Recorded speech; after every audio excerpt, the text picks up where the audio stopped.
Hello everyone, myself Gaurav Kulkarni, and today I'll be sharing some information regarding the legacy classes available in Java.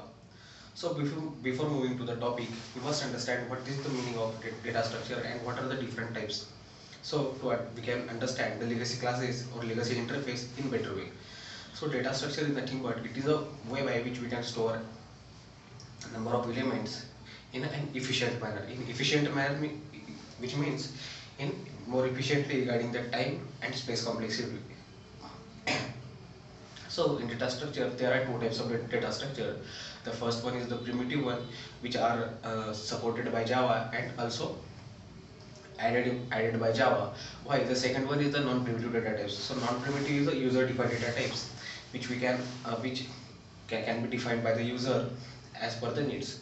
So the primitive data types are there are generally 8 types of primitive data types like as int, short, byte, long, boolean, etc.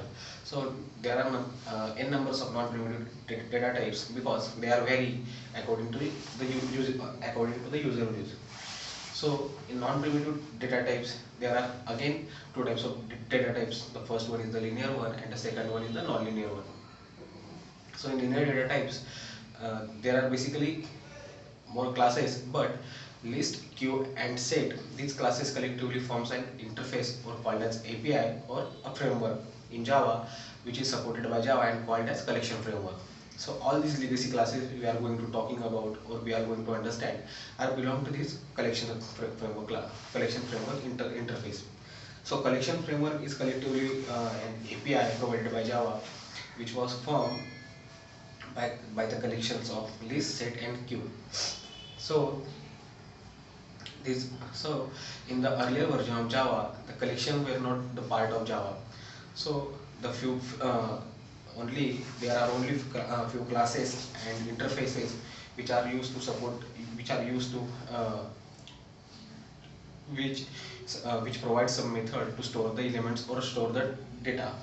So in the later version, to support the generics, the Java engineers had done some modifications to support the generics and added few more classes and interfaces to it. So all the earlier classes were re-engineered and newly added into the newer version.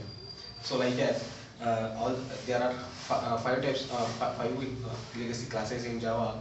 The first one is the hash table, second one is the stack, vector, dictionary, and properties. And there is another interface, only one interface in Java, which is legacy interface called as enumeration interface.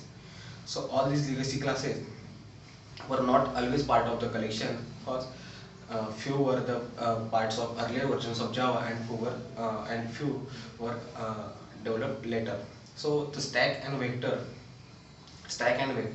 was the part of Java's first version of 1.0, while the collection has been introduced in the Java JDK5 SE 1.2 version. So all these earlier classes were re-engineered and added into collections. So we will check one by one. So there is only interface in Java, which is legacy interface called as enumeration interface, which also implements the iterable and supports the comparator function also. So the hash table, hash table, vector, stack, and dictionary and property. These are the five legacy classes. So we will understand one by one. The first one is the stack. So stack is nothing but it is a way of storing data and which implements the map function, hash map function. So stack, we can add in stack can add elements and remove elements in the LIFO manner. So LIFO manner means the last element added will be first outed. That means the LIFO, the last in first out manner. So if you have to add element into the stack, you can use the push method. While to remove the element from stack, you can use push method. If user called a push method or a pop method from an empty array, then empty array exception will be thrown. And there is another method, pick method, which is used to retrieve the first element without removing it. The second one is the vector. So vector class is also similar to the array list class.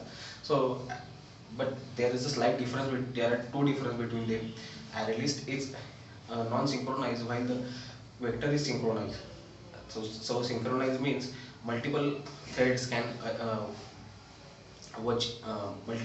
multiple threads cannot work on a synchronized class or synchronized interface, because when one thread is in waiting position, the second one will execute the work, and while the second one is executing, the first one will be waiting stage. So that will reduce the performance speed, but improves the safety of operation. So the third one is the hash table.